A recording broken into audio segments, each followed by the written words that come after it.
호세아서 5장.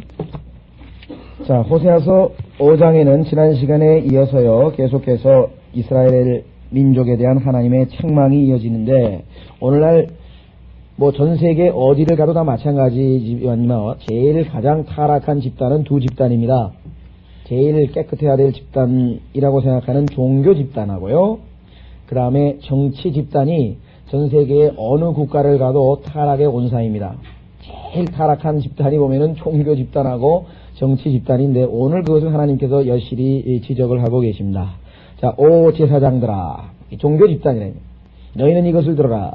너희 이스라엘 집아 경청하라. 그 다음에 뭐예요? 오 왕의 집아, 정치 집단이죠. 오 왕의 집아, 너희는 귀를 기울이라. 심판이 너희를 향해 있나니. 그러니까 너희니까 복수니까요. 누굽니까? 제사장과 왕. 제사장과 왕.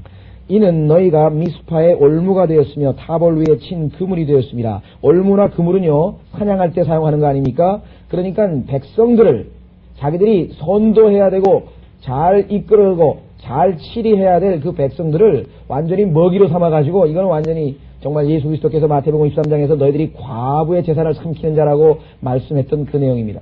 오늘날 로마 가톨릭 교회도 마찬가지입니다. 물론 개신교도 일몫을 단단히 하지만요, 그러나 일차적으로 로마 가톨릭 교회 같은 경우에는 이 추도 미사라든가 또 이런 그 관련 미사들이 전부 돈으로 거래됩니다. 돈을 많이 낼수록 자주 가서 미사를 많이 드려. 거긴 또 기도를 많이 해줘야 연옥에서 빨리 나오잖아요. 그러니까 이게 전부 돈과 돈으로 오늘날 우리가 지금 안 드러나서 그렇죠. 제일 타락한 집단이 정치 집단하고 우리나라도 역시 종교 집단입니다. 그래서 하나님께서는 종교와 정치가 절대로 붙지 못하도록 예수 그리스도께서, 물론 예수님이 오시면 그분은 뭐예요? 의로우신 왕이시요, 의로우신 제사장이시요, 의로우신 선지자시니까 예수님이 오신 경우에는 두 개 다 합쳐서 하나님의 나라도 천국도 동시에 합쳐서, 하나님의 나라 뭐예요? 종교요. 천국 뭐예요? 정치. 정치와 종교를 예수 그리스도께서 한 몫에 뭐예요? 예수님은 다 완벽하게 소화해서 치리하실 수 있지만, 인간 세상에서 두 가지가 붙어가지고는 100% 이건 예외 없이 타락해요. 예외 없이 타락하게 돼 있습니다. 그래서 예수님께서 마태복음 22장에서 말씀하시기를 카이사의 것은 카이사에게, 하나님의 것은 하나님께 바치라.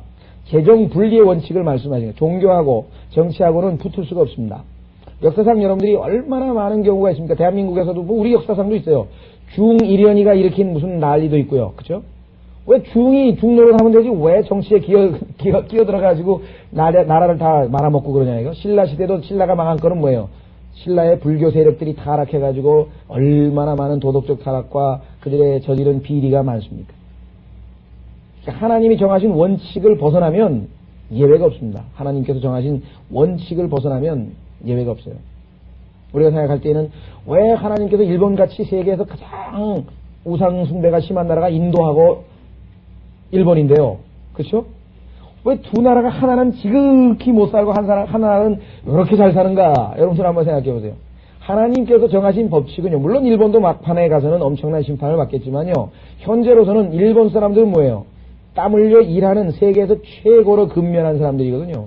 그러니까 하나님께서는 심은 대로 거둔다는 거예요. 열심히 일했는데, 그렇죠?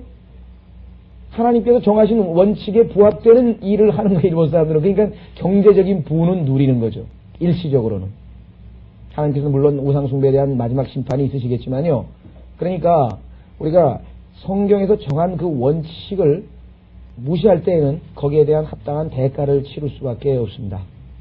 오늘날 이 마지막 시대에 성경에서 얘기하는 것 중에 하나가 이사야서 5장에서 우리 배웠지만은 뭐라 그랬습니까? 여자와 어린아이가 치리하는 시대. 여자가 능력이 없다는 게 아니고 똑똑하지 않다는 얘기가 아니에요. 하나님께서 여자를 만들 때에는 통치하는 그러한 직책을, 그 역할을 맡기신 것이 아니에요. 그 여자는 순종하는 게, 우리 그리스도인도 뭐예요? 남자지만 우리도 예수 그리스도의 신부니까 우리도 주님께 순종하는 거잖아요.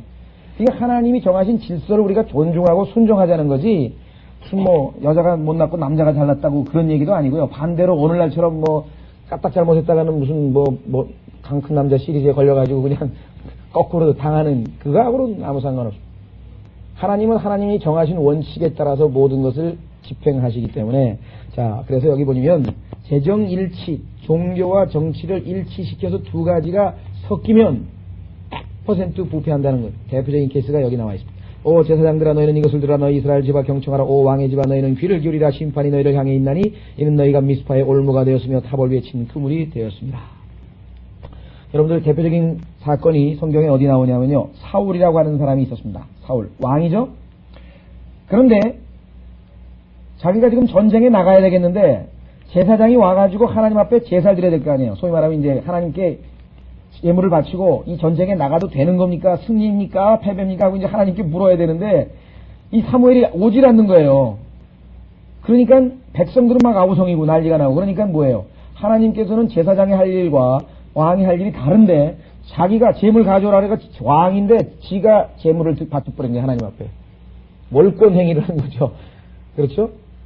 그래서 그 사울은 뭐야? 하나님으로부터 믿을 수 없는, 이건 신뢰할 수 없는, 이건 하나님이 정하신 경계의 원칙을 다 무시해버리는, 그래서 하나님께서 사울을 도저히 그냥 둘 수가 없습니다. 자, 그래서 대표적인 케이스가 여기 나오고요. 그 다음에 20세기에 우리 지금 살고 있는 이 시대에는 Church State라고 하는 교회 국가인데요. 여러분들 신문 보면서 그걸 보셨습니까? 김대중 대통령이 4개국을 순방했다 그랬는데 거기에는 뭐가 들어갑니까? 바티칸, 이탈리아, 바티칸, 프랑스, 독일. 국가입니다. 세계의 엄연히 독립국가예요. 여러분들 그거 아셔야 돼요. 이게 교회지만 그게 국가로 돼 있어요. 국가 원수입니다. 자, 그러니 이 사람은 뭐예요? 하나님 예수 그리스도의 말씀을 정면으로 어긴 것이죠. 카톨릭의 태동은 여러분도 아시다시피 초반에는 교회하고 국가하고 아무 상관없습니다. 다만 그리스도인들은 국가 권위가 하나님의 말씀에 어긋나지 않는 한 시민으로서의 세금도 내고 다 복종해야 됩니다. 군대도 가야 되고 다 해야 됩니다. 그러나 명백하게 하나님의 말씀을 어겨서 예를 들면 카이사 황제의 형상을 만들어 놓고 거기다가 절하라든가, 그건 뭐 목숨을 걸고는 못한다고 해야 되겠죠. 그러나 정치하고 종교는 분리되어 있었어요. 그러다가 여러분 아시다시피 300년간의 박해를 아무리 가해도 10명의 네로 황제인데요. 10명의 로마 황제들이 박해를 가해도 기독교회가 끄떡도 안 하고 오히려 숫자가 더 늘어납니다. 거기다가 보니까 원로원을 비롯해서 아주 정말 뭐랄까요, 국가의 아주 지식인 계층에서도 이 기독교를 선호하는 거예요. 받아들이고 있는 거예요. 그리고 분위기상 이게 뭔가 정책을 바꾸지 않고서는 도저히 어쩔 수 없는 상황에서 여러분 잘 아시는 AD 313년에 콘스탄틴이라고 하는 사람이 황제가 전략을 수정했습니다. 박해를 가해가지고 이건 안 되겠다. 아예 인정을 해주자. 이게 카타콤에 숨어 지내지 못하게 다 나오라. 이게 다 맘대로 예배당 만들어서 예배드리게 해주지. 그러고 났더니요, 그죠? 그렇게 해서 결국은 뭐예요? 황제가 교회를 지배하게 됩니다. 그래서 제1차 공의회, 그 공회가 AD 325년에 니케아라고 하는 곳에서 열렸는데 그것을 주재한 종교회의인데요. 예루살렘에서 열린 종교회의는 야고보 뭐 이런 영적 지도자들이 했는데 종교회의를 주재하는데 누가 주재하면 황제가 해요. 그래도 황제의 결정에 모두가 아멘 하고 다 통과돼버려요. 그때 뭐 사도신경도 뭐 비슷한 것도 뭐 만들어가지고 신앙고백도 만들고, 왜? 이 로마를 순수한 신앙이 이 사람의 목적이 아닙니다. 로마를 종교적으로 통일을 해가지고 국가의 정치 권력을 유지하는데 기독교가 제일 좋겠다라고 하는 정치적 판단에 의해서 결정을 내린 거거든요. 그 이후로 로마 카톨릭은 정치와 밀접한 관계를 있었고, 심지어는 교황이 나중에는 전세가 역적이 됐죠. 나중에는 교황이 어떻게 됐어요? 오히려 왕보다, 신성 로마 황제보다 더 위에 올라가서 샤를만이라고 하는 신성 로마 제국의 황제는 교황 앞에 가서 황제의 그 서임식을, 황제를 시켜준 사람이 누구냐면 교황이에요. 그래서 중세 나중에 AD 800년을 기점으로 해서 완전히 교황권이 1500년까지 루터의 종교개혁까지 뭐 말도 못하게 정말 횡포를 부리지 않았습니까? 사실은 이게 굉장히 중요한 테마입니다. 김대중 대통령이 갔을 때 바티칸이라고 하는 나라입니다. 그래서 교회 국가라고 하는데요. 교회사적으로 볼 때 아주 중요한 의미를 가지고 있습니다. 왜? 카톨릭서부터 시작해서 1500년 동안 계속 교회 국가로 있었거든요. 종교와 정치가 분리가 안 됐어요. 자, 마틴 루터가 종교개혁을 일으켰습니다. 순수한 뜻으로. 그런데 마귀가 그걸 가만 놔두지 않아요. 옆에 있던 정치가들이 가만히 있다 보니까 마틴 루터를 이용을 하면 이참에 교황의 그 횡포로부터, 카톨릭 교회로부터 나도 좀 떨어져 나와서 교황한테 시달림을 덜 받겠구나. 이참에 루터를 도와주자. 그래가지고 정치가들이 둘러싸가지고 루터교를 도와줬습니다. 그래서 결국은 순수한 신앙 부흥 운동이 변질돼 버리고 말아요. 정치가들에 의해서. 그래서 그 루터를 어떻게 해요? 살살 꼬여가지고 정치가들이 도와줬어요. 그래서 교황으로부터 피해서 루터 교회라고 하는 교회를 만들었는데, 그 루터 교회는 독일, 그 다음에 여러분 아시는 스웨덴 이렇게 해서 그 오스트리아에서 몇몇 그 지역에서 마틴 루터의 루터교를 받아들였는데, 그 루터교 국가는요, 태어나서 주민등록 소면 호적 등본을 하는 순간부터 루터교 교인이 되는 거예요. 예수 그리스도를 죄인인 것을 인정하고 믿고 개인적으로 영접하고 그게 아니에요. 그러니까 루터교 국가에서 태어나면 그냥 다 루터교 교인이 되는 거예요. 자동으로. 그럼 왕이 최고 수장이 되는 거예요. 자, 여러분 잘 아시는 헨리 8세라고 하는 왕이 있었죠. 예, 가톨릭에서 아주 둘째가라면 서러워하면 미워하는 마틴 루터 다음으로 미움을 받는 사람이 헨리 8세인데, 왜 마틴 루터는 독일과 스웨덴을 가톨릭으로부터 잘라져 나가게 하는 장본이니까 영토를 잃어도 아주 그냥 지금 독일 세계에서 믿지 않가는 무지한 나라인데 얼마나 억울하겠어요. 교황으로 보면 이건 그냥 정말 너무나 좋은 그거를 잃어버린 셈이에요. 뿐만 아니라 이 헨리 8세라고 하는 사람은 순전히 자기 개인적인 이유지만요, 스페인의 그 까탈리나인가요? 그 공주하고 재혼을 하려고 그랬나? 하여간 제가 지금 역사적으로 좀 헷갈리는데, 하여간 이혼을 하고 재혼을 하려고 그랬는데 교황이 안 된다 그랬어요. 근데 교황이 뭐 무슨 도덕적인 이유로 해서 성경에 하나님께서 재혼을 하면 안 된다 이런 이유가 아니라, 당시의 정치적인 판단으로 봤을 때 도저히 그 자기 편을 드는 왕비가 있어야 되는데 다른 왕비로 갈아치려고 하니까 버팅인 거예요. 그 전에는 막 필요하면 이혼도 막 허락해줘요. 순전히 정치적으로 노는 겁니다. 국가예요. 국가 잊지 마세요. 교황은 지금 국가를. 그래가지고 이혼을 안 해주니까 헨리 8세가 있다. 그래? 그럼 내가 뭐 카톨릭의 밑에 그 교황의 지시를 받아야 될 이유가 뭐냐? 그럼 난 카톨릭하고 관계를 끊는다 해가지고, 그게 소위 말하면 요즘에 성공회라고 하는 앵글리칸 처치라고 해서 독립해버렸어요. 그래서 내가 이 교회 앵글리칸 처치의 교황이다. 내가 왕이니 이제 내 마음대로 한다. 이렇게 돼버린 거예요. 그렇죠? 그런데 문제는 뭐냐? 그 교회도 역시 church state란 말이에요. 교회 국가란 말이에요. 그래서 거기서 태어나면 전부 다 앵글리칸 처치 다 성공의 회원이 되는 거예요. 믿음 뭐 구원받고 거듭나고 이건 아무 상관없어요. 교회 회원이 되는 것이, 지역교회 회원이 되는 것이 당연히 뭐예요? 믿음을 통해서, 신앙 고백을 통해서 되는 게 아니라 이거 완전히 그냥 태어나면 자동으로 되겠죠. 그래서 그와 같은 것을 거부했던 청교도들과, 그 다음에 여러분 잘 아시는 그 이후에 여러 가지 칼빈과 그 다음에 루터와 그 이후에 일어났던 재침례파 뭐 여러 종교 부흥운동가들 중에서 도저히 안 되겠다. 성경적인 기독교를 하려면 국가교회 체제 내에서는 도저히 불가능하다. 이거 완전히 국가가 통제하니까. 그래서 자유의 땅을 찾아서 미국으로 건너간 겁니다.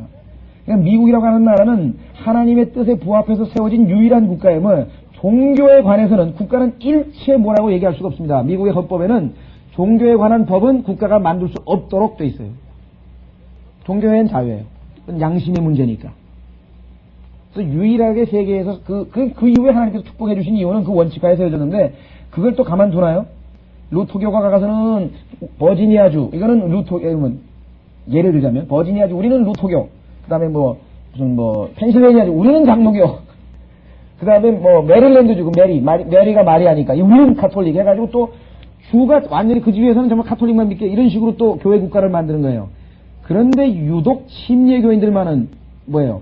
메릴랜드 주에서도 카톨릭이 90%인데도 끝까지 침례교로, 독립침례교로 정치하고 상관없이 지냈고, 장로교 안에서도 끝까지 믿음을 지키고, 그래서 침례교만이 유일하게 정치와 종교하고는 완전히 분리된 그러한 원칙을 고수했습니다. 근데 하나님께서 그것을 축복하신 것이죠. 사실 이것을 교회사적으로 얘기하자면 몇 시간도 한두 끝 없이 얘기가 되겠지만은, 여러분들이 이 재정일치라고 하는 원칙이 이 지상에서는 안 됩니다. 예수님이 오신 다음에 종교와 정치가 하나가 되는 거지, 지금 이 사회에서는 갈라서야 돼요.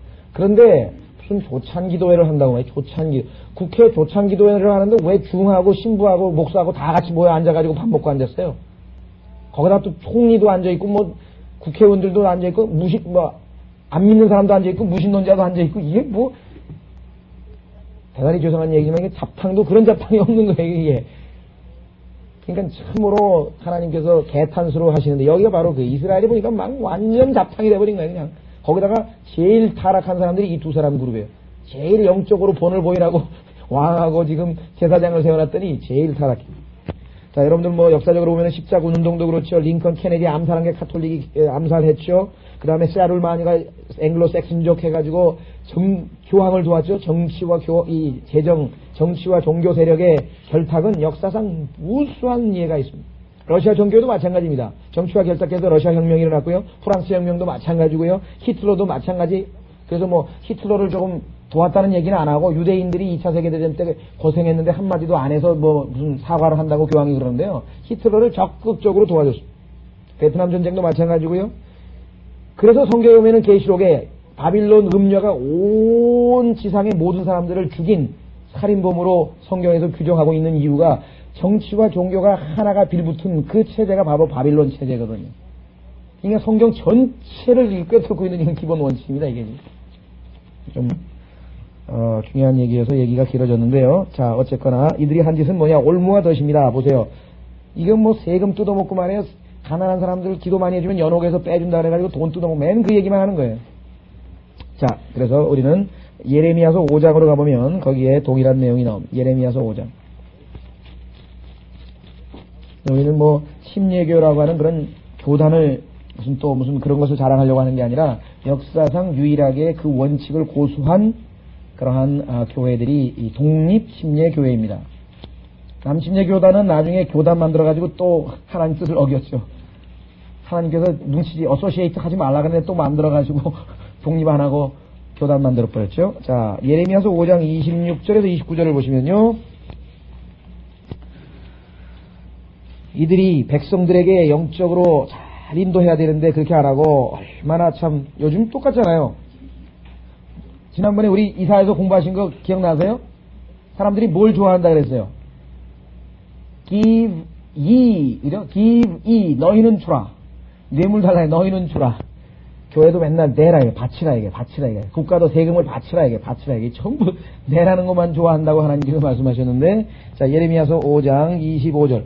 너희의 죄악이 이러한 일들을 쫓아버렸고 너희의 죄들이 너희로부터 좋은 것들을 거두어 갔느니라. 내 백성 가운데 악인들이 발견되었으니. 악인들인데 이게 바로 정치가하고 왕하고 제사장이에요. 무슨 짓을 했나 보세요. 그들은 마치 올무를 놓는 사람들처럼 숨어 기다리며 사람을 짐승 다루듯이 해가지고요. 사람의 혼을 짐승 다루듯이 해가지고 다 빨아먹는 거예요. 재산이고 뭐고 다 빨아먹어요. 재산 망쳐 모든 거 날려먹은 사람들이 우리나라에 누구예요? 그 짓한 사람들이 이장님이고 뭐 이재록이고 전부 그 집단들 아니에요. 모든 걸 다 앗아가버린 사람들, 종교 지도자들. 여기도 지금 나와 있죠. 그 다음에 그들은 덫을로와 사람들을 잡는도다. 세장의 새들이 가득한 같이 그들의 집은 속임수로 가득 찼도다. 그러므로 그들은 커지고 부가 늘어나도다. 그들은 살지고 윤택하도다. 정녕 그들은 악인의 행실들을 눈감아주며 그들은 송사 곧 압이 없는 자들의 송사를 판단하지 아니하는데도 그들은 번영을 누리며 또 그들은 궁핍한 사람들의 권익을 판단하지 아니하는도다. 우리나라에도 제가 듣기로는 1억만 있으면 모든 죄가 무죄가 된다고 하더라고요. 맞는 소리인지 틀린 소리인지 모르겠는데. 판사에게 1억만 갖다 주면 얼마든지 재판에서 뭐 뒤바꿀 수 있다고 하더라고요. 아니면 적어도 뭐 집행유예를 받거나 하여간 이 돈이 지배하는 배금주의가 우리 주변에서 지금 판을 치고 있는데, 자, 우리는 호세아서로 다시 넘어가겠습니다. 2절, 호세아서 5장 2절.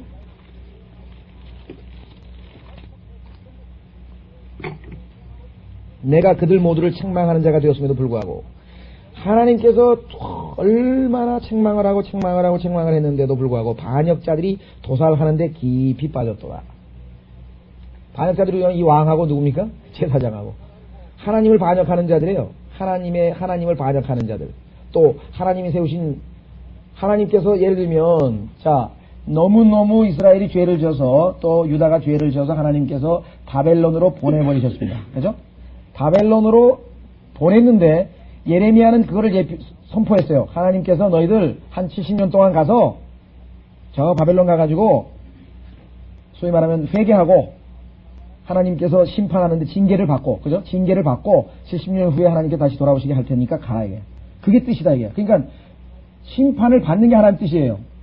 그런데 그 당시 유다 지도자들은 그거에 대해서 예레미야를 매국노로 몰아가지고 그냥 나중에는 예레미야가 아마 톱으로 썰려 죽였다는 그런 전설이 있죠. 그러니까 아주 뭐 완전히 그냥 여기 나온 것처럼 도살해야 돼. 도살. 여기 나와있죠. 슬레인이라고 하죠. 슬레인. 짐승 잡듯이. 우리 말로 하면 사람 잡는 게 사람 잡는 백정 노릇을 한 거예요. 그런 일들이 뭐 곳곳에 나오죠. 자, 그래서요, 우리는, 자, 내가 그들 모두를 책망하는 자가 되었음에도 불구하고 반역자들이 도살하는데 깊이 빠졌도다. 나는 에프라임을 알며 이스라엘은 내게서 숨겨지지 못하나니. 에프라임만 아시고 이스라엘만 숨겨지지 못합니까? 여러분과 나도 내가 오늘 하루에 무슨 생각을 하고 있는지까지도 하나님 앞에는 숨길 수가 없는 거예요. 그래서 편한 것 같아요. 왜? 하나님은 속일 수가 없으니까.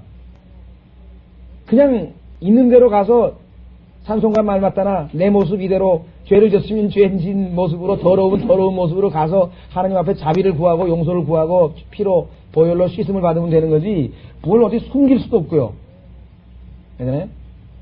어떤 사람이 그런 얘기를 하는데 이제 뭐 주님 만약에 여기서 예수 그리스도의 보배로운 피로 씻김을 안 받고 만약에 하늘나라에 가면요 그때 가면 정말 그런 사람들 즉 구원 못 받은 사람들은 정말 아마 그때 가면은 그들의 마음속에 품었던 모든 추악한 생각들이 다 아주 들통나면은 왜? 숨긴 것이 드러나지 않을 것이 없다 그래 그때 가면 속에 있는 거 다 나올 거 아니에요. 누가 그런 얘기를 해요. 참 다행이다. 왜냐니까 하나님만 나를 아시니까 내가 살지. 그렇잖아요. 내가 머릿속으로 무슨 생각을 했는지 하루에 내가 머릿속으로 스쳐간 상상을 포함해서 그거를 누가 요즘에 아주 기술이 발달해가지고 뭐 레이저인지 뭔지 하여간 디지털로 하든지 하여간 완전히 누가 방송을 한다 그러면 중계방송 한다 그러면 창피해서 어떻게 사니?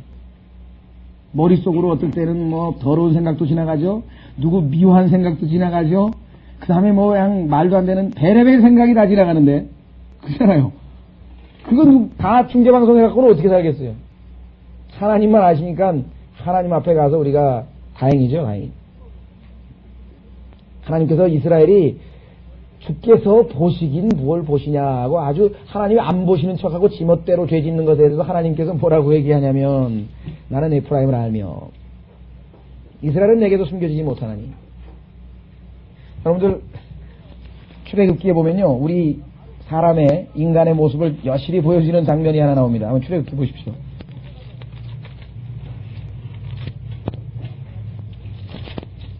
출애굽기 4장 31절 보면은요 아주 우리가 보기에는 재미있는 장면이 하나 나옵니다. 자, 모세가 이제 이스라엘 백성에게 가가지고요 그래서 뭐라고 얘기하냐면요 하나님께서 자기에게 행하게 하신 그 기적들을 이적들을 쫙 표적들을 하면서 하나님의 말씀을 하나님이 너희 고생하는 거 다 보셨다 하면서 이제 구원하시겠다고 그렇게 해서 딱 선포했어요. 그러니까 31절 백성들이 믿고 또 주께서 이스라엘 자손들을 찾아오셔서 그들의 고통을 살피셨다 함을 듣고 그들이 머리를 숙여 경배하더라. 우리가 생각할 때는 하나님이 우리가 이집트에서 아주 노예 생활하면서 고통받고 있는 것을 다 보시고 계셨구나. 얼마나 감사한가. 그리고 경배했죠 사실은. 그러나 그 이면에는 뭐예요? 그러면 내가 죄 짓는 것도 다 보신 거 아니야? 내가 그때 하나님 모독하고 못된 짓하고 누구 미워하고 음탕한 생각 다 보신 거 아니야 하나님 이거. 그러니까 두려움이 안 생겼겠어요?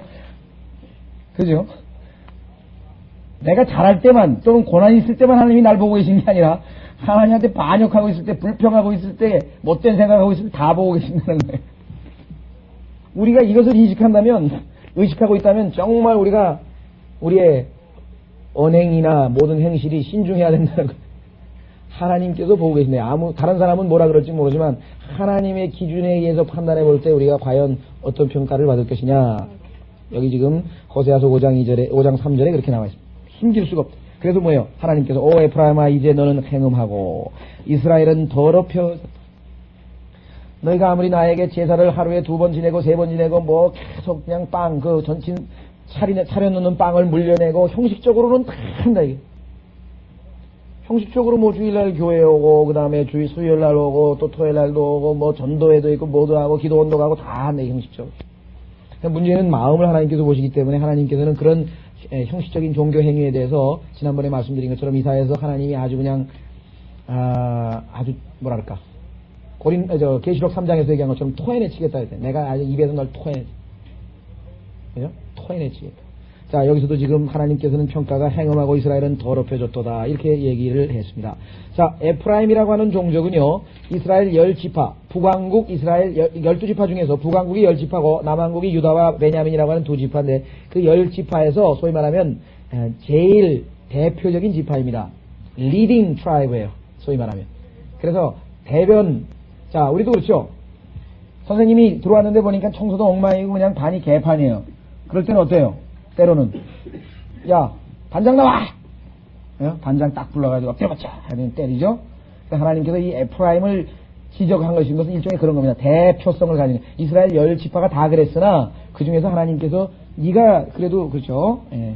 가정에서 형제들이 8 있는데 집안이 엉망되면은 제일 맏형이 거기에 대한 책임을 지는 그런 것과 마찬가지입니다. 그래서 여기서 에프라임에 대한 이름만 언급이 되어 있고 뒷부분은 물론 당연히 이스라엘 전체에 대한 언급을 하고 계셨습니다. 하나님께서는 말씀하시길 내가 네 죄와 모든 악한 마음을 다 알고 있다고 얘기를 했죠. 자, 그러면은 돌이켜야 되는데 4절 그들은 그들의 행실이 그들의 하나님께 돌아가도록 계획하지 아니하리니. 자, 내가 틀렸구나. 하나님께서 지금 아주 나를 못마땅해 하시고 내가 하나님 앞에 합당하지 않구나. 그럼 빨리 고쳐가지고 이 어멘드란 말은 고친다는 얘기거든요. 수정해가지고 그렇게 고쳐가지고 하나님의 뜻에 맞게 해야 되는데 그렇게 하려면 뭐예요? 제사장들과 왕들이, 왕은 뭐예요? 침례인 요한이 얘기한 것처럼 세금도 딱 정해진 대로만 받고 의로운 왕으로 의롭게 나라를 다스려야 되고, 종교인들은 뭐예요? 백성들이 죄지면 그들에게 뭐예요? 죄를 깨닫게 해서 그들로 하여금 하나님 앞에 대속제물을 바치고 화목제물을 바치고 해서 하나님과의 관계를 올바르게 해줘야 되고, 그 일을 하는데 성경을 안 가르치고 우리끼리 잘 모여서 나라 한번 참 세계에서 제일 강대국을 한번 만들어 보자고 말이죠. 그리고 사회운동이나 하고 성경을 가르쳐서 죄를 책망하는 일을 안 하고 엉뚱한 일들을 지금 이 종교인들이 하는 겁니다. 아까도 말씀드린 것처럼 뭐 서경석 씨는 제가 보기에는 구원받은 사람 같지 않아요. 제 판단에. 그 양반은 감정이 확실하지가 않은데, 그 사람이 중하고 같이 앉아가지고 신부하고 같이 앉아서 무슨 공명선거를 하든 뭘 하든 난 상관 안 하는데, 거기 손보호 교수가 또 껴있는데, 손보호 교수는 거듭난 사람이에요. 제가 잘 아는 사람입니다. 전 그분에게 배웠고, 신앙도 확실하신 분이고, 성경도 상당히 잘 가르치시는 분인데, 왜 그렇게 했어요? 이게 무천년주의, 소위 말하면 후천년주의라고 하는 그러한 잘못된 교리를 갖고 있기 때문에 생기는 겁니다. 우리는 주님이 오셔야 모든 부정부패가 다 해결되니까 우리는 뭐예요? 죄인들을 주님께로 이끌고 성도들을 하나님 말씀을 가르치고 우리의 행실이 도덕적으로 올바라서 사람에게 영광 돌리고, 그 세 가지만 하면 되는데, 그리스도인은 하나님께서 그리스도인에게는 복음 전에서 죄인들을 주님께 이끌고 믿는 성도들을 성경을 가르쳐서 믿음 위에 요동치 않게 교리로 확고하게 부동하게 해주고, 그 다음에 책망해서 행실이 누가 보든지 도덕적으로 훌륭하게 해서 하나님께 영광 돌리는 그 세 가지만 하면 되는데, 무천년 후천년주의적인 사고방식을 가지면 기독교인들이 사회에 적극적으로 참여해서 이 부패한 사회를 정의로운 사회로 만들어야 된다는 생각을 갖게 되는 겁니다. 그게 인간적으로 보면 아주 멋진 생각이에요. 왜 니들끼리는 맨날 토요일날 모여가지고 니들끼리 혼자서 이 세상이 어떻고 무슨 조항이 어떻고 맨날 욕이나 하고 성경만 공부하고 너희들이 왜 그러냐? 이 사회가 썩어가고 IMF 때문에 굶어 죽는 사람이 속출하고 있으면 니들이 나와서 밥 한 끼라도 밥퍼 시인처럼 밥 한 끼라도 지어가지고 밥도 주고 말이야 사창가 사람들 끄집어내가지고 그런 일을 왜 안 하냐 이렇게 얘기를 합니다. 가만히 듣다 보면은 맞아, 우리 성경대로 믿는 사람들은 너무 개인주의적이고 그렇게 생각할 수 있어요. 그러나 사실은 성경에서 하나님이 우리에게 그 일을 시킨 건 아니거든요. 그러니까 이 세상이 그리스도인들이 빛과 소금의 역할을 해서 깨끗해져가지고 이 땅을 완전히 유토피아로 만들어야 된다고 하는 진화론적 사고방식, 무천년, 후천년주의적인 그러한 성경관을 가지고 있기 때문에, 그러한 신앙관을 가지고 있기 때문에 이 낙천운동도 소위 말하면 서울대 손보호 교수가 들어가서 하는 겁니다. 그러니까 정확한 교리를 가지고 있다고 하는 것이 얼마만큼 우리의 신앙에 있어서 방향을 틀어주는가를 우리가 잘 압니다. 그나마 그 덕분에 그래도 기독교인들이 훌륭한 일을 한다고 세상 사람들이 손가락질은 덜 해요. 기독교인 중에 이렇게 훌륭한 사람이 있다고. 저도 거기에 대해서 할 말은 없습니다만은 참 안타까워요. 자, 그래서요, 하나님께서는 뭐라고 했느냐? 그들의 행실이 그들의 하나님께 돌아가도록 계획하지 아니하리니, 회개하고 하나님 말씀에 입각해서 생활을 고치고 모든 우리의 그런 것들을 다 고쳐야 되는데, 안 합니다. 그러다가 결국 어떻게 되냐면요. 결국은 주님을 모르는 세대가 가득 차버려요. 주님을 모르는 세대로 이스라엘이 가득 차버렸어요. 자, 재판관기 2장 10절에 보시면 바로 그 얘기가 나옵니다. 재판관기 2장 10절.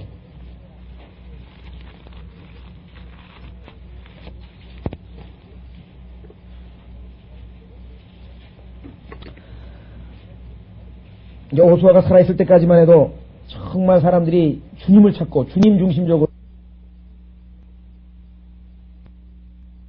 성경 이 위에 바탕 위에 세워진 국가에서도 성경은 어디 가고 전부 신문, 잡지, 라디오 이게 완전히 그냥 언론이 성경을 100% 대체해버린 그러한 시대가 됐고요. 10절 보시면 또 그 세대도 그들 모두 그들 조상에게로 합쳐졌고 그들 후에 다른 세대가 일어났으나 그들은 주를 알지도 못하며 주께서 이스라엘 위하여 행하신 일도 알지 못하였다. 성경을 부지런히 가르쳐서 주님을 알게 하라고 제사장들에게 심지어는 왕에게 뭐라고 명령하셨습니까? 왕에게. 신명기 17장 보세요. 신명기 17장 보면은 하나님께서 왕에게 명령한 게 있는데요. 그 명령을 하나도 준수를 안 한 거예요. 하나님의 말씀을 얼마만큼 공부하라고 했나? 자, 신명기 17장 15절. 신명기 17장 15절에 보시면요. 왕이죠. 왕. 정치가에 대해서 이렇게 얘기합니다. 너는 반드시 주 너희 하나님께서 선정하실 사람을 내 위에 왕으로 세울 것이며 너는 내 형제들 가운데서 한 사람을 내 위에 왕으로 세울 것이니 내 형제가 아닌 타국인을 내 위에 세우지 말지니라. 외국에서 왕 데려오지 말라는 거죠. 자, 그러나 왕은 외국에서 왕 데려오지 말라 그랬는데 왕 데려온 게 누구죠? 예수님 당시에 예수 그리스도가 왕으로 하나님이 보내셨는데 예수님 필요 없고 누가 필요하다. 우리에게는 시저 외에는 왕이 없나이다 하고 외친 게 누구예요? 이스라엘 민족 아니에요. 아니 하나님께서 신명기에서 다른 종족 다른 민족에서는 왕을 데려오지 말라 그랬는데 시저를 왕으로 선택했던 하나님의 말씀에 정면으로 위배된 상황이죠. 자, 그러나 왕은 뭐라고 했습니까? 스스로 말들을 많이 번식시키지 말 것이며 큰 지혜로웠던 솔로몬도 말을 많이 번식시켜서 하나님 말씀을 안 지켰죠? 왜? 말을 신뢰하면요, 결국은 이 말이 전쟁에 있어서 가장 당신은 최고의 무기잖아요. 요즘으로 치면 핵무기 신뢰하는 거랑 똑같은 얘기입니다. 하나님 신뢰 안 하고 말을 신뢰했다는 얘기는. 자, 말을 많이 번식시키지 말 것이며 그가 말을 번식시킬 목적으로 그 백성을 이집트로 돌려보내지 말지니. 이집트는 세상이거든요. 세상에 가서 어떤 의지할 것을 자꾸 찾지 말라 이 말입니다. 이는 주께서 너에게 말씀하신 바와 같으니 너희가 이제부터는 그 길로 다시 돌아가지 말라고 하셨기 때문이라. 그는 또한 자기에게 아내를 많이 두지 말아야 할지니. 한 명도 벅찬데 뭘 많이 두려고 했는지 모르겠으나 그렇죠? 한 명도 얼마나 쉬운 일이 아니잖아요. 그런데 여기는 많이 둬요. 솔로몬은 너무 많이 둬가지고 나중에 그것 때문에 우상 숭배자가 되고 말았죠. 하나님 말씀을 어겼기 때문에 나온 겁니다. 자, 그래야 그의 마음이 돌아서지 않을 것이요. 그는 또한 자기에게 은과 금도 크게 들리지 말아야 하리라. 은과 금을 너무 많이 들려가지고 은은 그냥 길거리에 막 금이 너무 많아가지고 은은 쳐주지도 않은 시대가 솔로몬 시대니까 그것도 또 잘못한 거예요. 그렇게 헌신의 기도를 하고 하나님의 성전을 지어 바치고 지혜롭게 그랬던 사람이 어떻게 말년에 이렇게 됐을까? 이거는 우리에게 큰 경종이 되는 겁니다. 모든 게 시작도 중요하지만 뭐예요? 결과가 중요하잖아요. 우리도 알잖아요. 대한민국에서 제일 먼저 킹제임 성경 운동 벌인 사람이 지금 말년에 지금 어떻게 돼? 이 옆에서 지켜보기도 안타까운. 그죠? 우리도 마찬가지입니다. 잘 가다가 어느새 하나님 말씀에 마음을 하나님의 말씀에서 떠나가고 마음이 주님 중심에서 벗어나면은 똑같아요. 왜? 육신은 똑같으니까. 똑같아요, 육신. 자, 그 다음에 뭐라고 했습니까? 중요한 말씀이죠. 그가 자신의 왕국의 보좌에 앉으면 그는 레위인 제사장들 앞에 있는 책에서 제사장들을 옆에다 놓고 뭐라 그랬어요? 이 율법서 한 권을 베껴 자기와 함께 두고 평생 동안 그것을 읽어서 읽기는커녕요 이스라엘 역사의 왕들을 보면요 악한 왕들이 있는데 그들은요 어디 성전에 있는 무슨 사도세자 들어간 뒤죽 같은 데다가 성경을 처박아 놔가지고 어디 있는지도 몰라. 그러다가 성전 청소하다가 어느 날 성경이 발견됐어. 우리 생각하면 우리 주변에 그런 사람이 있을지 모르겠어요. 우리 교회에.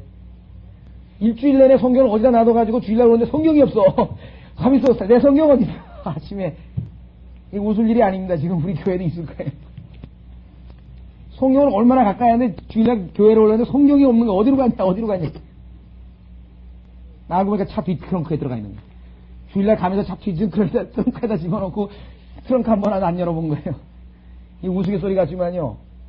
지금 이스라엘 왕에게 하나님께서 평생 동안 옆에다 읽으라는데 성경이 어디 있는지 몰라가지고 나중에 보니까 6월절도 안 지킨 지가 뭐 몇백 년이 흘러버리고 나중에 어느 날 보니까 성전에서 누가 성경을 찾아왔어요. 그래서 두루마리를 펴가지고 읽으라 그러니까 이게 뭐 그냥 하나님의 말씀하고 완전히 180도 반대 방향으로 가고 있는 거예요. 그런데 그 왕이 찔림을 받아가지고 돌이켜가지고 성경대로 하자 해서 6월절 그때 이제 뭐 히스키야 때 요시아의 왕 때 이제 개혁이 한두 번 일어났어요. 기독교 역사도 똑같아요. 완전히 하나님 말씀을 정반대로 가다 하나님께서 위클리프 한 명 일으키고 사바나롤라 한 명 일으키고 그게 4대 시대에 흰 옷을 입은 사람들이죠. 그 다음에 루터 일으키고 이런 사람 몇 명 일으켜가지고 그냥 조금 하다가 다시 뭐예요. 결국은 바벨론 포로 넘어가듯이 전체가 뭐예요. 바벨론, 음료 바벨론에게 기독교계 전체가 다 넘어갔습니다. 기독교 목사들 중에서도 교황 찾아가가지고 그 키스 한번 하고 압수 한번 하려고 지금 뭐 얼마나 그걸 기다리고 있는 사람이 많습니다. 자, 주 그의 하나님을 두려워함을 배우게 하며 성경을 손에서 띄면 하나님을 두려워할 수가 없어요.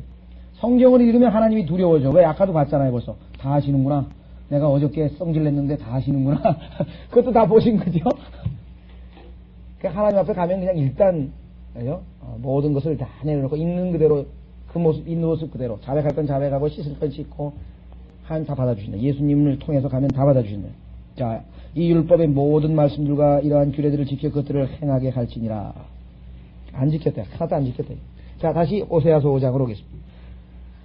그래서 이스라엘의 그들은 그들의 행실이 그들의 하나님께 돌아가도록 계획하지 아니하는 이는 음행의 영이 그들 가운데 있고 그들이 주를 알지 못하였기 때문이라. 하나님이 어떠한 분인지를 알아가는 것이 우리 신앙생활이거든요. 어떻게 보면요, 신앙생활은 연애생활입니다. 하나님의 사랑을 조금 더 맛보고 그분이 더 사랑스러워지고 더 그분을 사랑하고, 그죠? 계속 처음에는 하나님과 예수님에 대해서 아는 게 몇 개 없잖아요. 그래서 성경을 읽어가면 읽어갈수록 저는 그 다른 구절도 다른 구절이지만 하나님께서 그 과부와 고아들에게 그 수확하다가 말이에요. 그죠? 농사 수확하다가 떨어뜨린 거 그거 집지 말고 내버려 두면서 이거 다 내가 고아하고 과부 먹이려고 그러고 그들이 먹고 난 다음에 또 짐승까지 먹인다고 그 얘기를 읽으면서 야 이거 정말 이런 하나님이신가 싶다. 너무너무. 그래서 제가 한번 안 믿는 사람에게 그렇게 해서 복음을 전해본 적이 있어요. 아니 이런 하나님을 왜 안 믿냐고요. 아니 당신을 그렇게 돌봐줄 사람이 도대체 이 세상에 누가 있냐고. 때로는 부모도 귀찮게 나 피곤하다 그냥 네가 알아서 해라. 저도 심리선에 뭐 공부 물어보면 아야 나 피곤하다 이럴 때가 한두 번이 아닌데 하나님이 이게 말이죠 얼마나 자상하시냐고요. 아 여러분 정말 그런 그 구절을 읽으면 정말 이건 뭐 눈물이 뭐 너무나 감격이 되는 거예요. 그래서 어떤 사람 보고 너무나 인생을 피곤하게 살아 그래서 이런 분이 아버지가 되기를 원하고 다 오래는데 안 가십니까 그분에게? 남자는 괜찮은데 여자는 얼마나 독한 마음을 먹고 안 믿는 여자는 그래서 미안한 얘기입니다만은 예수 그리스도를 안 믿는 여자는 정말 그건 뭐라고 정말 표현할 수가 없어요. 그 미국의 한 목사님은 상당히 과격한 말을 써도 제가 그냥 안 쓰겠습니다만 여자가 어떻게 하나님을 안 믿냐 이게 왜? 그 십자가의 그 사랑 얼마나 마음이 강팍하면 그걸 안 받아들이니. 남자야 뭐 좀 고집이 세서 뭐 하여간 좀 그렇다고 치고 누가 그 말을 했는데 저도 동감해. 여자가 십자가의 사랑 얘기를 듣고 그분을 안 받아들인다? 그거 좀 자 다시 돌아오셔서요. 음행의 영이 그들 가운데 있다. 음행의 영이라고 하는 것은 영적으로 여기서 얘기하는 거겠죠. 물론 영적 음행과 육적 음행은 항상 같이 가는 겁니다. 이제 이따가 우리 신약 성경 핵심 구절에서 이 바벨론 음료에 관한 구절을 보시면 영적 음행하고 육적 음행은 항상 붙어 다닙니다. 자 5절입니다. 이스라엘의 교만이 여러분 생각에는 어떤지 보면 이 세상에서 가장 교만한 사람이 누군지 아십니까? 하나님을 거부하는 사람이에요. 예수 그리스도를 믿지 않는 사람만큼 교만한 사람만. 자기가 하나님하고 누가 의로운가 됐는데 누가 의로운가 그죠? 저울을 댔는데 자기가 더 의롭다는 거예요. 그러니까 안 믿죠. 나는 내 의를 가지고도 하나님 앞에 똑똑하게 지옥에 안 갈 자신이 있다는 거 아니에요? 나같이 착한 사람이 어떻게 하나님 나라에 갈 수 없지? 이런 사람 아니에요. 영적으로 제일 교만한 사람은 예수 그리스도를 안 믿는 사람입니다. 자, 이스라엘의 교만이 그의 얼굴에 증거가 되나니 그러므로 이스라엘과 에프라임은 그들의 죄악 가운데 패망할 것이요 유다도 또한 그들과 더불어 패망하리라. 문제가요. 지난번에 고린도전서 5장에서 말씀드린 것처럼 악한 행실, evil communication인데요. 여기서는 행실이라고 커뮤니케이션을 번역했는데, 악한 사귐이죠. 악한 사귐은 우리의 선한 행실을 부패시킨다고 했습니다. 그렇죠? 그래서 누굽니까? 맹자의 어머니는 어떻게든지 자식을 좋은 환경 속에서 키우려고 애를 쓴 것이 바로 그겁니다. 옆에 좋은 친구가 있을 때 그 좋은 친구로부터 영향을 받아야 되는데, 못된 친구에게 영향을 받아서 그래서 대부분의 그 청소년, 비행 청소년들의 그 비행의 원인을 추적해보면 다 옆에 악한 친구가 있었습니다. 유다의 실족, 유다의 타락도 누구가 있었어요? 이스라엘이라고 하는. 그래서 하나님께서 에스겔서에서 너는 네 언니보다 더 타락했다 하면서 막 상당히 과격하게 하나님께서 꾸짖는 장면이 나오죠. 자, 이스라엘의 교만이 그의 얼굴에 증거가 되나니 그러므로 이스라엘과 에프라임은 그들의 죄악 가운데 패망할 것이 유다도 또한 그들과 더불어 패망하리라. 유다마저도. 나중에 보면은 유다의 므낫세라고 하는 왕이 있습니다. 므낫세라고 하는 왕은 유다에서 가장 개혁적인 왕이었던 히스키야라고 하는 왕의 아들인데요. 참 역설이에요, 역설. 자, 히스키야는 우리가 하나님 앞에 너무나 신실하고 개혁도 했고 훌륭한 왕입니다. 그런데 한 가지, 글쎄요, 실책인지 뭔지 모르겠는데, 하나님께서 뭐라고 했냐면요. 이제 죽을 준비를 해라. 다 됐다. 너는 이제 이 땅에서 내가 살려고 했던 목적이 다 달성됐으니까 이제 죽을 준비를 하라 그랬더니, 심사하고 이제 빨리 유언도 쓰고 그랬더니, 억울하다고 그냥 기도를 눈물을 흘리고 내가 의롭게 살았는데 그럴 수가 있냐고 그래가지고 하나님 앞에 15년을 더 살았거든요. 본인은 15년을 더 살아도 좋은지 모르지만, 바울 같았으면은 얼씨구나 좋다고 왜 더 좋은 데가 있는데 왜 여기서 살아? 그러고 갔을 텐데, 왕이다 보니까 누리는 부귀영화가 이게 못 놓기가 아깝거든요. 야, 내가 왕 노릇을 좀 더 해야 되는데. 그렇죠? 근데 그 아들이 므낫세예요. 유다 역사상, 유다 왕국 역사상 최악의 왕인데, 하나님께서 므낫세의 죄 때문에 내가 바벨론으로 유다를 70년 동안 포로로 보냈다고 성경에 기록할 정도로 악한 왕이 므낫세입니다. 차라리 15년 덜 살고 그런 아들 안 낳는 게 그렇지 않아요? 우리가 하나님 앞에 내 욕심대로 구하는 게 그게 하나님이 정 안 되면 들어는 주시겠죠. 그러나 그게 유익이 아니에요. 오늘날 하나님께 뭐라 해야 돼요?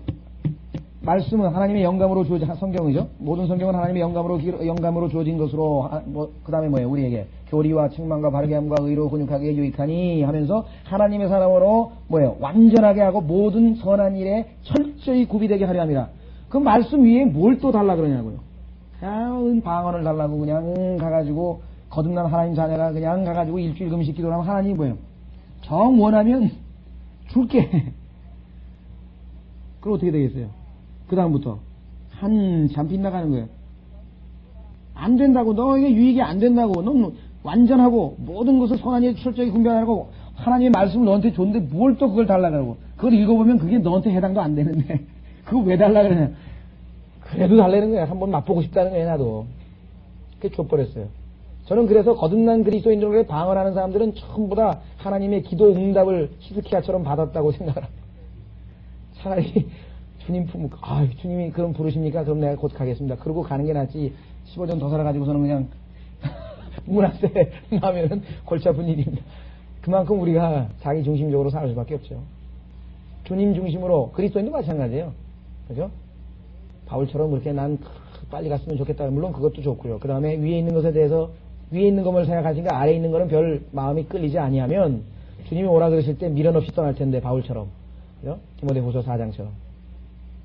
안 되는데요. 한 2년 동안 꼭 할 일이 있는데요. 그럴 수도 있다 이 말이에요. 어쨌거나 여기 보니까 결국은 하나님께서 교만 때문에 그 다음에 패망에 됐습니다. 자, 6절. 그들이 주를 찾아서 그들의 양떼와 그들의 소떼와 함께 가겠으나. 자, 하나님께 제사 지내러 갑니다. 그죠? 양떼, 소떼 데리고서 이제 주일날 이제 막 헌금 들고 이제 갑니다. 그렇죠? 요즘으로 치면 헌금 들고 이제 교회에 막 가는 거예요. 주를 찾아서 그들의 양떼와 그들의 소떼와 함께 가겠으나 그들이 그를 만나지 못하리니 주께서 그들로부터 물러나셨습니다. 솔로몬의 노래에서도 주님과 함께 너무나 달콤하게 너무나 좋고 그랬는데 어느 날 보니까 주님이 물러가셔서 안 보이셨죠. 이스라엘도 지금 교리적으로 보자면 2000년 동안 물러나 계신 겁니다. 2000년 동안. 예수 그리스도께서 오셨는데 이스라엘 백성들이 예수 그리스도를 거부함으로 말미암아 하나님께서 그들을 징계하시기 위해서 지금 2000년 동안 트레발링카라든가 그 다음에 뭐 아우슈비츠라든가 이런 그 가스실에서 죽어가면서 뭐 했겠어요? 거기야말로 오 마이 갓밖에 그 소리밖에 안 들렸을 거라고요.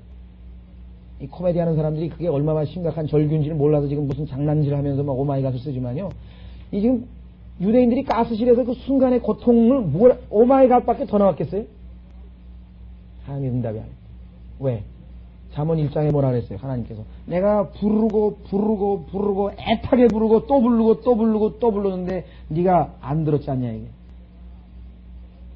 네가 이제 불러도 나는 고난의 날에 응답하지 않겠다. 잠언 1장에 그렇게 아주 하나님이 선포했거든요. 항상 때가 있는 게 아닙니다. 그래서 구원도 뭐예요? 보라 지금이 구원의 날이요. 지금이 구원의 날이요. 휴가 되면 구원의 날은 이제 얼마나 구원받기가 힘듭니까? 목숨 걸고 구원받아야 되는데. 그래서 지금이 구원의 날이요. 뭐예요? acceptable. 받아들이실 만한 날이라. 왜? 예수 그리스도께서 우리를 대신해서 죽으셨으니까 그분 안에 우리가 그분을 믿기만 하면 그분 안에 들어가고 아들 안에서 우리를 accept 받아주신다고 했으니까. 고린도후서 6장 2절에 나와있죠. 보라 지금이 구원의 날이요. 복음을 전하실 때에는 여러분들이 이걸 굉장히 강조하셔야 돼요. 자꾸 뒤로 미루지 말라. 제가 그때 굉장히 불안했어요. 사실 이기정 형제님, 정형님 댁에도 복음은 전했는데 그때 머리로 일단 수긍을 하셨는데 마음은 조금 더 두고 봐야 된다 그랬는데 저보다 어린 사람 같으면 제가 아니라고 그냥 고린도후서 6장 2절을 펴서 읽어보라고 좀 막 밀어붙였을 텐데 안 되겠더라고요. 워낙 점잖하게 생기셔가지고 주님 앞에 그냥. 그러나 사실은 오늘 가다가 교통사고가 나서 죽을지 무슨 일이 벌어질지 어떻게 알아요? 마귀는 항상 연기거든요. 조금 더 생각해보고 조금 더 생각해보고 하나님께서 마음을 주셨을 때 바로바로 사실은 영접을 해야 되고 우리가 거기에 좀 심각하게 생각해요. 실제적으로요 다 복음 듣고 받아들였는데 뒤에서 지난 고백하러 나가야지. 목사가 이 시간 예수 믿을 주님 영접할 사람 나오십시오 하고 막 지금 막 이거설팅을 하면서 막 이제 이비테이션을 막 하는데 마음이 두고 막 사고만 하다니 나가려고. 왜? 난 나갈 수밖에 없다 이게야. 알겠다 이게 이제 나오려고 하는데 딱 보니까 옆에 같이 술 마시던 친구, 당구 치던 친구 막 그 사람 옆에 있는데 아휴 저놈들이 나보고 이제 이따 나가서 뭐라 그럴까 그 생각에 창피해가지고 중간에 주서 앉았어요. 그 다음날 교통사고로 죽어버렸어요. 어떻게 이거 지옥한 거예요. 그런 경우가 있을 수가 있다는 거죠. 그래서 자 그를 주님이 기회를 주실 때 우리가 주님을 따르지 않으면 놓쳐버리는 수가 많이 있습니다. 그들이 그를 만나지 못하리니 주께서 그로부터 물러나셨습니다. 자, 이 구절은 교리적으로 상당히 중요한 구절인데요. 자, 왜 소떼와 양떼와 가지고 왔는데 그랬을까요? 하나님 시킨 대로 했는데 하나님께서 1년에 3번 어디로 오라 그랬습니까? 주의 이름을 두실 곳으로 오라. 거기가 어디입니까? 예루살렘이에요. 예루살렘에 와서 1년에 3번씩 이스라엘에 있는 북왕국에 있는 지파도 와야 돼요. 그런데 북왕국하고 남왕국하고 맨날 전쟁을 벌이고 있는 판인데 이놈들이 예배드린다고 예루살렘에 가면 마음에 홀딱 반해가지고 유다왕한테 마음을 다 뺏기면 어떻게 되냐 이게. 그런데 하나님께서는 그렇게 될 리가 없다고 왜 하나님이 지키시겠다 그랬는데 인간적인 마음에 두려워가지고 안 보냈어요. 그러면 안 보내니까 뭐가요? 대체물이 있어야 될 거 아니에요. 그러니까 단에다가 송아지 하나 만들어 놓고 금송아지 만들어 놓고 베델에다가 금송아지 하나 만들어 놓고 거기 가서 예배를 드려요. 거기 가서 제사를 지내면 똑같다 이거예요. 그래가지고 하나님이 시키지도 않은 레위 지파, 하나님이 정한 지파만 제사장이 될 수 있는데 그냥 뭐랄까 그냥 자격도 없는 그런 사람들 데려다가 다 고용으로만 월급 줘가면서 제사장 시키고 말이에요. 그러니까 하나님이 정한 대로 안 한 거죠. 자, 오늘날도 마찬가지입니다. 요한복음 4장에서 영과 진리로 경배하라고 했는데 영과 진리로. 자, 바울도 내가 영으로 섬기는 하나님이라 그랬어요. 우리 생각과 이성과 감정으로 섬기는 게 아니라 영으로 섬깁니다. 영, 성령의 인도하심을 따라서. 두 번째는 진리라 그랬어요. 진리. 말씀이 있으니까요. 진리의 말씀을 선포하는 프리칭이 있어야 되고요. 성령께서 인도하시는 가운데 그 예배가 드려져야 되는데 그렇게 안 드리는 예배가 있어요. 그러면 여기서도 마찬가지로 하나님께서는 뒤로 물러나서 안 받아주시는 것은 마찬가지입니다. 오죽하면은 라오디케아 시대에 예수님께서 예배당 바깥에 계세요. 바깥에서 녹화하고 있대요. 바깥에서 예배당 바깥에서 녹화하고 있는 장면이 계시록 3장에 보면 라오디케아 교회 시대에 나오죠. 이 시대 마찬가지입니다. 예수 그리스도의 몸된 지역 교회들 중에서 영과 진리로 합당하게 예배드리는 교회들이 어떤 교회들인지 자 물러나 버렸어요. 분명히 하나님께서는 예루살렘으로 오라 그랬는데 단으로 가고 베델로 가고 지멋대로. 그죠? 자 마태복음 13장 한 구절 오늘 두 구절 첩고 마치겠습니다. 자 신명기부터 시작했습니다. 32장 신명기 32장 30절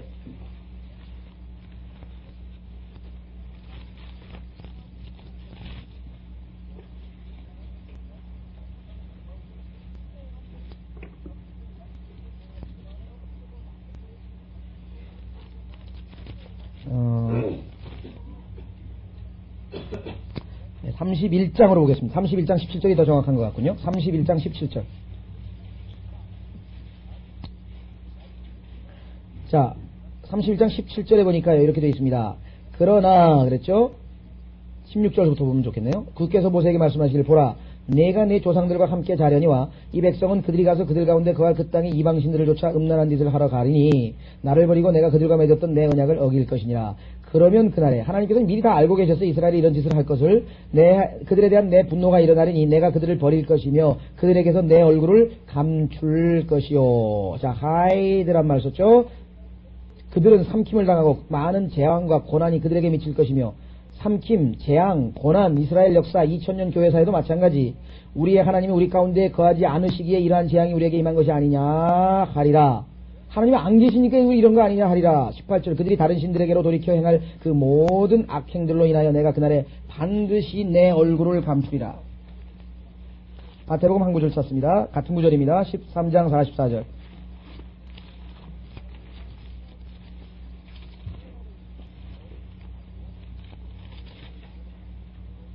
마태복음 13장 44절.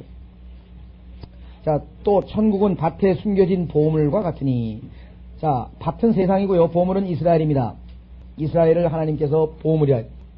그 밑에 나와 있는 진주는 물론 예수 몸된 교회고요. 예수 그리스도 믿는 교회죠. 자, 어떤 사람이 누굽니까? 예수님.